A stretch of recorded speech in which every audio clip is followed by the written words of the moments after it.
In Indonesia's Cenderawasih Bay, whale sharks, the world's largest fish, have become a tourist favorite.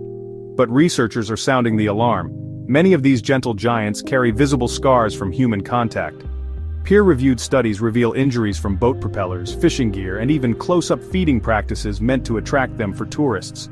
Here's the paradox: ecotourism designed to protect whale sharks is unintentionally putting them at risk.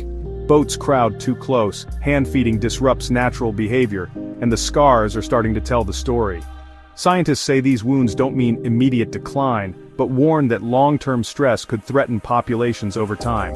It's a troubling irony, protecting wildlife while endangering it. For more conservation stories with an edge, like, share, and subscribe.